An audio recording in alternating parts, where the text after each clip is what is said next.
Salut à tous, je suis dans le Gers aujourd'hui, j'en profite pour faire un petit bilan, donc du coup pour Papa Pressé qui fête ses 2 ans.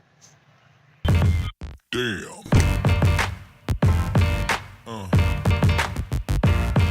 Yeah.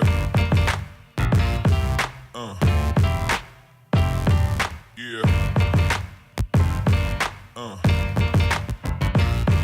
Yeah.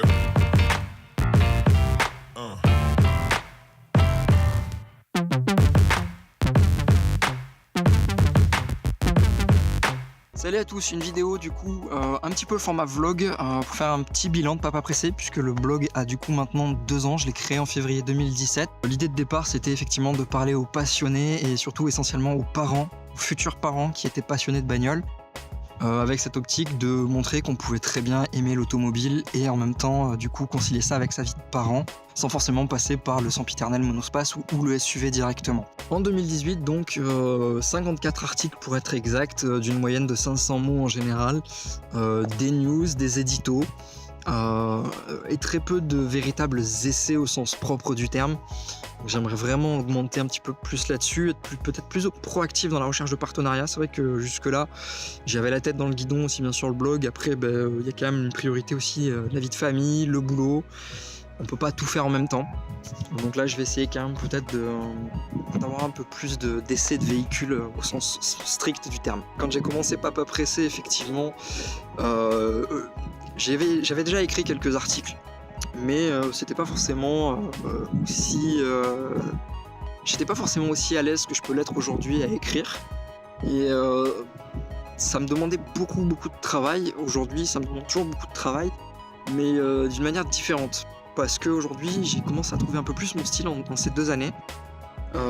Et ça m'a permis finalement d'avoir une certaine habitude d'écriture aussi, ça m'a pas mal aidé. En 2018 effectivement on a eu pas mal d'actualités, beaucoup de news, et j'aimerais faire autre chose que juste de simples news.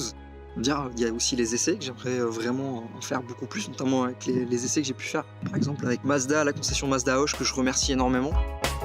Et surtout ils sont très pros. Et j'aimerais aussi effectivement donc tenir le rythme des publications, donc 1 à 2 publications, et aller vers quelque chose de peut-être plus éditorial aussi par moment, pas juste finalement de la news pour de la news.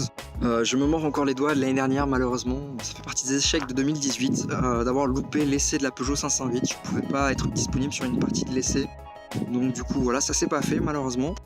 Merci encore quand même Peugeot d'avoir pensé à moi, pour le coup ça me fait très plaisir. Les évolutions que je vois en 2019 et vers lesquelles j'aimerais aller, c'est effectivement déjà peut-être faire une vidéo par mois.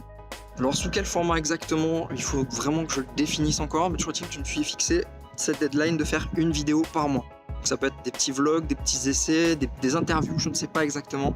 Autre chose, c'est essayer de faire au moins un essai en parc presse. Donc vous n'êtes pas sans savoir que du coup je suis dans le Gers. J'habite en région toulousaine, je viens régulièrement dans le Gers, ce qui fait que les parcs presse qui sont à Paris, c'est pas forcément toujours évident. J'essaye de faire de mon mieux et je vais essayer cette année vraiment d'y arriver. De monter au moins une fois à Paris, essayer de récupérer un véhicule, faire un essai. Ça a un coût, c'est du temps, donc c'est pas forcément évident, mais voilà, j'ai envie de le faire. Pour 2019, j'aimerais aussi effectivement garder le rythme de publication, donc 1 article à 2 articles par semaine. J'aimerais aussi effectivement en 2019 changer un petit peu le template du blog, le faire évoluer. Alors totalement ou en partie, il faut que je trouve le juste milieu en fait entre les deux. N'hésitez pas à me dire ce que vous en pensez dans les commentaires, ça m'aidera pas mal aussi pour pouvoir faire avancer le sujet. Quoi qu'il en soit, je vous remercie de me suivre.